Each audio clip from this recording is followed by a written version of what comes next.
السلام علیکم ناظرین، میں ہوں ڈاکٹر عائشہ زچہ بچہ کے پینل سے میں آپ سے مخاطب ہوں۔ ایک چھوٹا سا میسیج دینا تھا۔ آج کل بہت سی یہ چیز میں نوٹ کر رہی تھی کہ خواتین لکھتی ہیں کہ ہم دردیں لگوانے کے لیے یا تو دودھ میں آئل ڈال کے استعمال کر لیں یا دیسی گھی دودھ میں ڈال کے پی لیں، یا ڈفرینٹ ایسی جڑی بوٹیاں ملتی ہیں جن کو پینے سے شاید دردیں لگ جائیں۔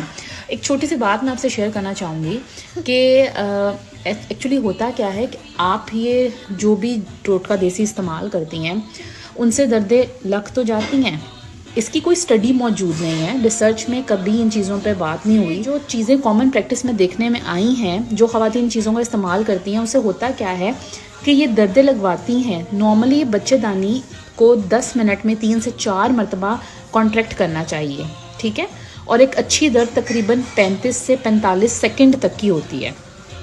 اس میں وقفہ اس لیے ضروری ہے دردوں میں کیونکہ اس دوران بچے کو آکسیجن ملتی ہے، کیونکہ جب آپ کی بچہ دانی کانٹریکٹ کرتی ہے اس دوران آپ کے بچے کی آکسیجن اور خون کی سپلائی رکتی ہے۔ تو ہوتا کیا ہے کہ جب ان کے استعمال سے جو فریکوینسی ہوتی ہے لیبر پینز کی وہ اتنی زیادہ بڑھ جاتی ہے کہ بچہ دانی ایک مسلسل کانٹریکٹ ہونے کی فارم میں اور سچویشن میں چلی جاتی ہے، جس کو ہم ہائپر ٹونک یوٹرس کہتے ہیں۔ اس کا مطلب یہ ہوتا ہے کہ بچے دانی 10 منٹ میں 7 سے 8 مرتبہ کانٹریکٹ کر رہی ہے۔ اب اس دوران آپ اندازہ لگائیں کہ ایک بچہ جو کہ آپ کے اندر موجود ہے اس کو 1 منٹ تک شدید درد لگ رہی ہے، جس کا نارمل دورانیہ 35 سے 45 سیکنڈ ہونا چاہیے تھا، اس کا دورانیہ بڑھ کے 60 سیکنڈ ہو گیا ہے، اور جو 10 منٹ میں آپ کو 3 سے 4 دردیں آنی چاہیے تھیں وہ آپ کو 7 سے 8 آ رہی ہیں۔ تو اس دوران کیا ہوتا ہے کہ بچے کے اندر آکسیجن کی شدید کمی ہوتی ہے، اور جو اس آکسیجن کی کمی کی وجہ سے بچے کے دماغ کے کچھ ایریا اسٹیمولیٹ ہوتے ہیں اور بچہ پخانہ پاس کر دیتا ہے۔ اگر بچہ وہ پخانہ انہیل کرتا ہے، اس کے بچے کی صحت پہ بہت مضر اثرات سامنے آتے ہوئے دیکھے گئے ہیں۔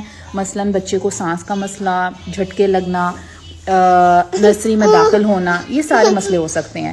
تو برائے مہربانی آپ سے گزارش ہے کہ کوئی بھی دیسی ٹوٹکا گھر پہ استعمال نہ کریں۔ آپ کی پریگننسی کی ڈیوریشن اگر پوری ہو گئی ہے تو آپ پانی کا استعمال زیادہ کریں، ہلکی پھلکی چہل قدمی کریں۔ جن ڈاکٹرز کے انڈر آپ نے بکنگ کرائی ہے ان مستند ڈاکٹروں کی تجویز کردہ دوائیاں جن کے اوپر ریسرچ موجود ہے کہ وہ دوائیاں ماؤں کے لیے اور ان چھوٹے نومولود بچوں کے لیے بالکل بھی نقصان دہ نہیں ہیں، ان دواؤں کا استعمال کر سکتی ہیں، بشرطے یہ کہ وہ ڈاکٹر کے سپرویژن کے انڈر ہو اور کوئی بھی دوا گھر پہ استعمال نہ کی جائے۔ اسی کے ساتھ بہت بہت شکریہ۔ اپنا اور اپنے بچوں کا خیال رکھیے۔